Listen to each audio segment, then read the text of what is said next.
Ads లేకుండా latest episodes చూడండి.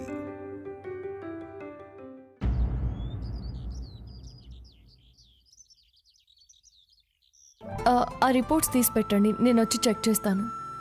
ఏం టెన్షన్ పడొద్దని చెప్పండి, నేను వచ్చి చెక్ చేసి చెప్తాను. ఓకే. దర్శిని, దర్శిని, లేట్ అవుతుంది, కొంచెం త్వరగా వెళ్ళాలి. నువ్వు రెడీ అయ్యావా? అయ్యాను, వస్తున్నా. ఓకే, రెడీ అయిపోయాను రాధిక, వెళ్దామా? సరే బయలుదేరదామా? పద. రాధిక, ఏమండి, నేను హాస్పిటల్కి వెళ్ళొస్తాను. ఏమైనా అవసరం పడితే కాల్ చేయండి. బ్రేక్ఫాస్ట్ రెడీగా ఉంది, మీకు లంచ్ కూడా ప్రిపేర్ చేసి పెట్టాను. ఓకేనా? బాయ్. ఓకే. రాధిక, ఒక్క నిమిషం.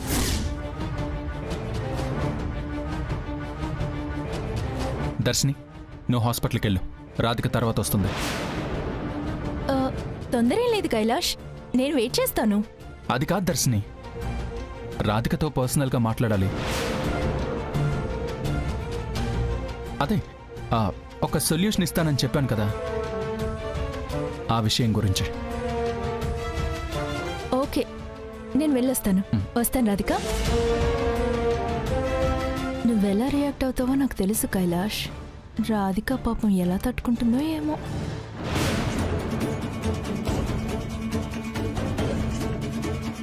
ఏమండి, హాస్పిటల్ నుంచి వచ్చాక మాట్లాడుకునే వాళ్ళం కదా. అంత తొందర ఎందుకు రాధిక? అదే, హాస్పిటల్కి వెళ్ళడానికి అంత తొందర ఎందుకు? అక్కడెవరున్నారేంటి?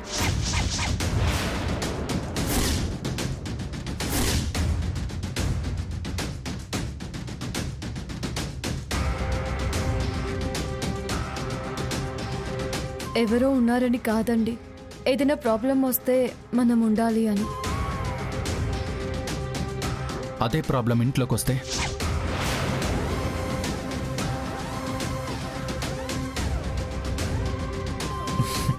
ఇంట్లో నువ్వు ఉండాలి కదా.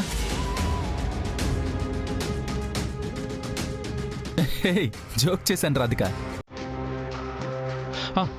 నీకు సర్ప్రైజ్ ఇద్దామని ఉండమని చెప్పాను, అంతే. ఈయనకి నిజం చెప్పడం బెటరేమోనని నాకు అనిపిస్తుంది.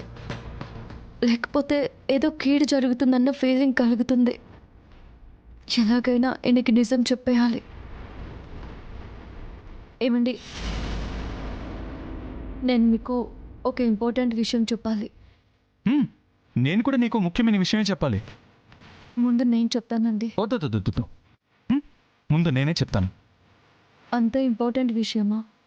చెప్పాను కదా నిన్ను సర్ప్రైజ్ చేస్తానని.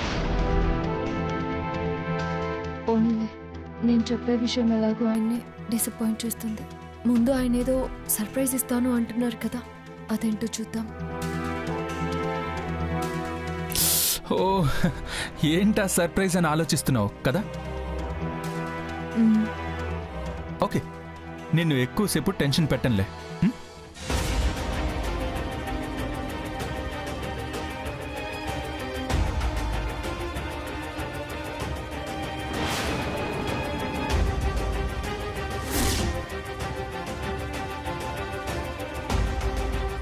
ఏంటండి ఇది? ఓపెన్ చేసి చూడు.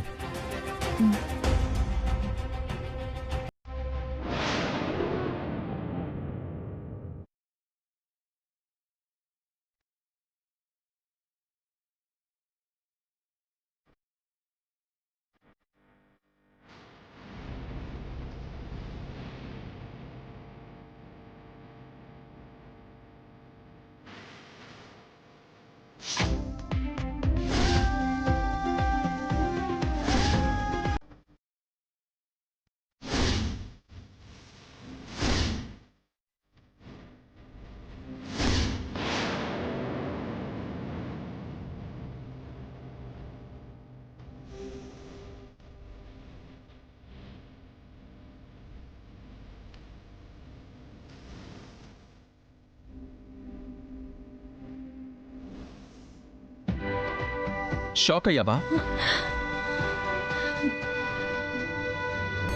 సర్ప్రైజ్ బాగుందా?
Let me complete.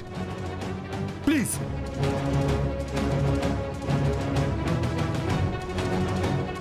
ఆ క్షణంలో నా తప్పేంటో నాకు అర్థం కాలేదు. బహుశా నీ లవర్ని ఎక్కువగా ఇష్టపడుతున్నావేమో అనిపించింది. అందుకే వెళ్ళి ప్రియాని కలిశాను.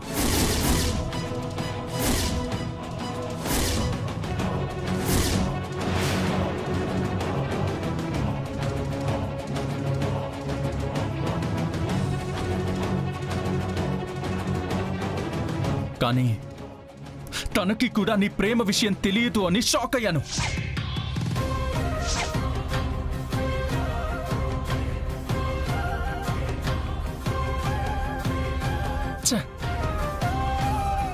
సొంత చెల్లికి కూడా చెప్పకపోవడం ఏంటా అని ఆలోచిస్తే రీజన్ తట్టలేదు. ఏమై ఉంటుందా అని తల బాదుకున్నాను.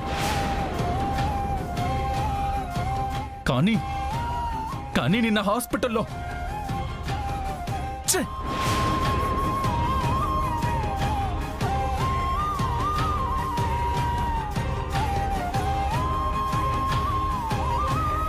నిన్ను ఆ అమర్ని అలా చూసి మీ మాటలు విన్న తర్వాత సొంత చెల్లిని కూడా ఎలా మోసం చేయగలిగావు రాధిక?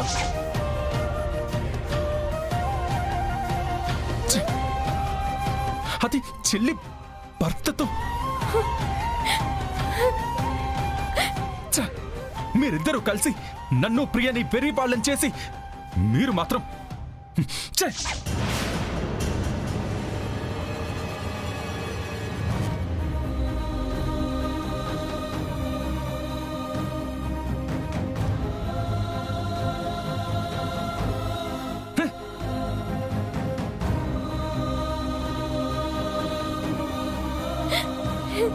నన్ను క్షమించండి. మీ దగ్గర నిజాన్ని దాచడానికి కారణమే ప్రియకి తెలియకూడదనండి. తెలిస్తే తను తట్టుకోలేదని. అందుకే మీరు ఎంత అడిగినా నేను అమర్ పేరు చెప్పలేదు. ఇప్పుడు ప్రియకి కూడా తెలిసిపోయింది.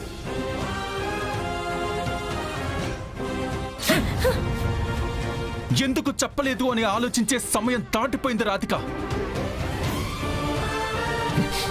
ఎందుకు మోసం చేశారో అది చెప్పండి. మేమెవరిని మోసం చేయలేదండి. అబద్ధం, పచ్చి అబద్ధం. నిన్న రాత్రి మీరిద్దరూ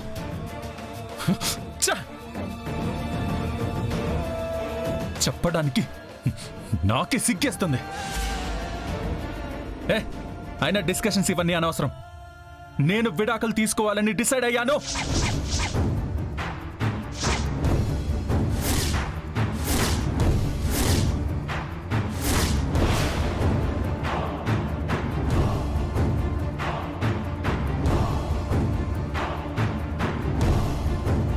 ముందెప్పుడు సైన్ చేసి ఉంచావు కదా, ఇంకా నేను సైన్ చేసి లాయర్కి ఇస్తే చాలు. లాయర్ గారు,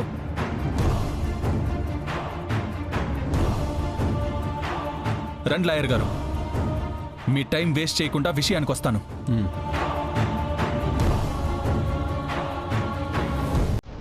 ఇది నా భార్య తన ఇష్టపూర్వకంగా సంతకం పెట్టిన డివోర్స్ పేపర్స్.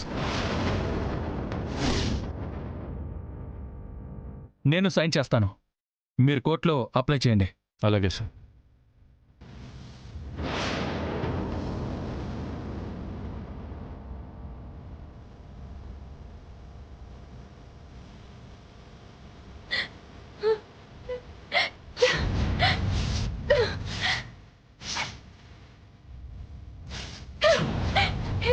ఏంటమ్మా అలా చించేసావేంటి? అది నేను చేసిన సైన్ కాదు. నాకు విడాకులు ఇవ్వడం ఇష్టం లేదు. ఏయ్, ఏయ్, ఇంకా నన్ను పీడించాలని చూస్తున్నావా? నీ లైఫ్లో ఎవడుంటానో నీకు క్లారిటీ ఉన్నప్పుడు ఎందుకు ఎందుకు నా జీవితంతో ఆడుకుంటున్నావు? వెళ్ళి ఆ అమ్మతోనే వెళ్ళ.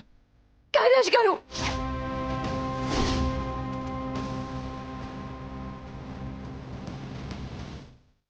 లాయర్ గారు, మీరు ఇక బయలుదేరండి ప్లీజ్. ఇంత మాత్రానికి నన్ను ఎందుకు పిలిచారమ్మా? నా టైం అంతా వేస్ట్ చేశారు.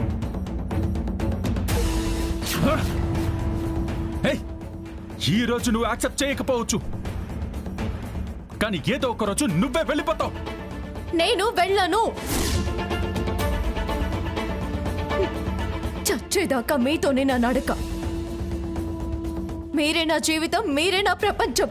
ఏయ్, తప్పు చేసి కూడా ఎందుకు ఈ నాటకాలు? తలదించుకునే తప్పు నేనేం చేయలేదండి. నేను చేసింది ఏదైనా ఉంటే అది నిజాన్ని దాచడం మాత్రమే.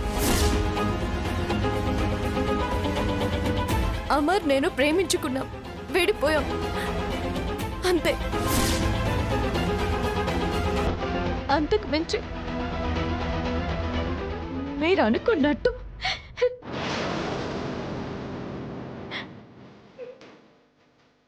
మీతో తాళి కట్టించుకోవాలని డిసైడ్ అయిన రోజే మా మధ్యనున్న బంధం తెగిపోయిందండి. మీరు నమ్మినా నమ్మకపోయినా ఇది మాత్రం నిజం. నిన్న మీరు హాస్పిటల్లో చూసిందేంటో నాకు తెలీదు, కానీ మీరు తప్పు పట్టేంత నీచమైన పనైతే నేనేమీ చేయలేదు. కళ్ళు తిరిగి పడిపోయాను. అది మీకు తప్పుగా అనిపించవచ్చు,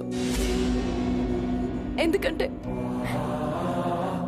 మీలో అనుమానం అనే భూతం ఉంది కాబట్టి.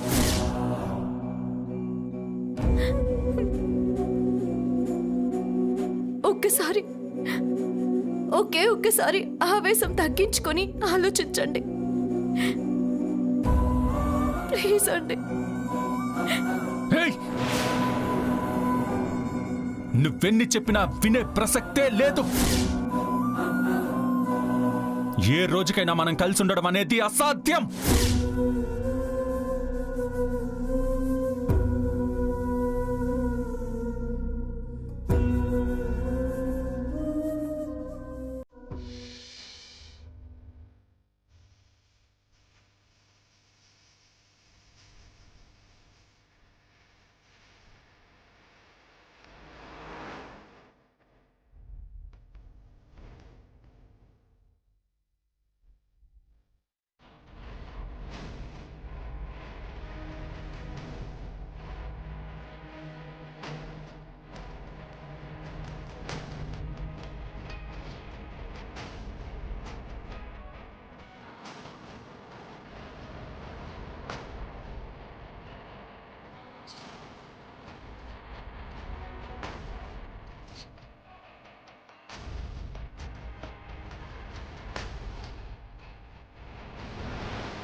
ప్రియా అమ్మా ప్రియా ప్రియా అమ్మా ప్రియా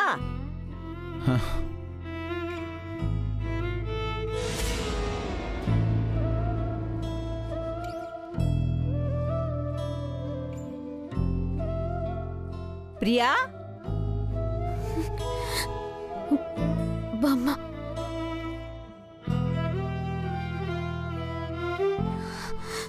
ఇప్పుడు ఈ విషయం తెలిస్తే బామ్మ కంగారు పడుతుంది. ఈ విషయం తెలియనివ్వకుండా వెంటనే ఇక్కడి నుంచి పంపించేయాలి.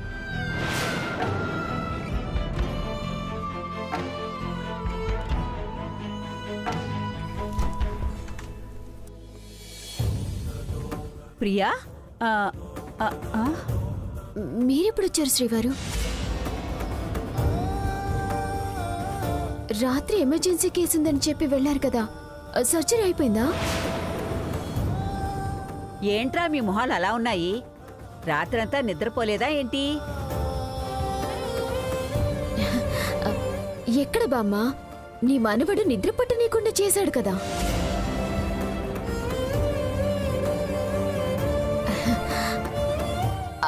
అదే మంచి నిద్రలో ఉండగా ఏదో కాల్ వచ్చింది, అర్జెంట్ సర్జరీ ఉందని వెళ్ళారు. ఆ క్షణం నుండి నా నిద్ర పూర్తిగా చెడిపోయింది.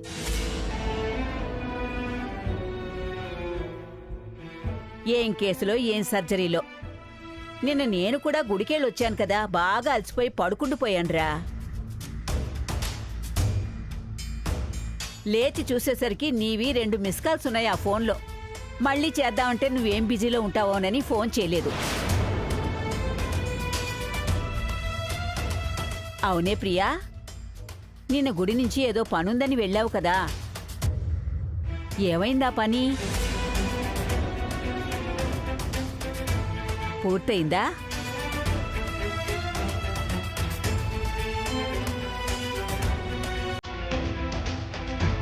అడిగేది నిన్నేనే. పనయిందా లేదా?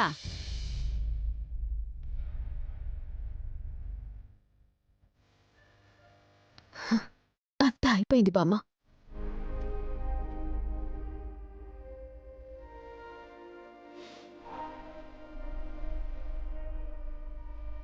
ఇంకా మళ్ళీ వెళ్లాల్సిన పని లేదు.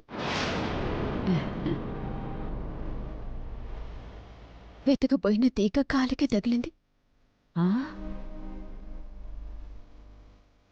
కానీ నన్ను కింద పడేసింది. కింద పడేసిందా? దెబ్బలేమన్నా తగిలినాయమ్మా? ఏది చూడండి. బామ్మ, అది కనపడే గాయం కాదులే, లోతుగా తగిలింది.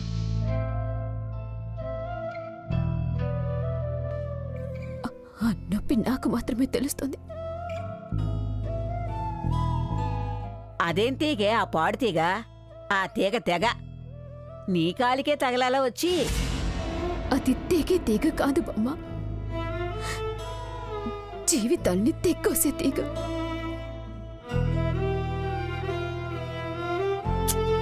ఒరే, నీ వాళ్ళకి వెంట్రా అలా ఉంది. వెళ్ళి కాసేపు నిద్రపో. ఆ కళ్ళు చూసుకో ఎలా ఉన్నాయో. సరిగ్గా నిద్రపోలేదనుకుంటాను. పోయి పడుకుని నిద్రపో. అంత టైం లేదు బామ్మ.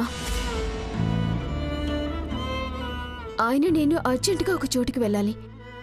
నువ్వు వెళ్తే మేము వెళ్తాం. ఏంటే మెడ పట్టుకుని బయటికి గింటేలా ఉన్నావుగా? ఎక్కడికెళ్ళాలి ఇంతకీ? అన్నీ నీకు చెప్పాలా ఏంటి? అయినా ఉదయాన్నే వచ్చి ఆరాలు తీస్తావేంటి? నాకు తెలిసే నీకు అవసరం ఉంటే ఒకలాగా లేకపోతే ఒకలాగా మాట్లాడతావని. లేకపోతే ఏంటి బామ్మ, భార్యాభర్తలు అన్నాక 1,00,000 ఉంటాయి. అన్నీ చెప్పుకోలేం కదా. అలా అయితే పర్వాలేదే, కానీ చెప్పుకోలేని బాధ పెట్టుకుని లోపల కుంగిపోయేలాంటివి చేస్తేనే కష్టం.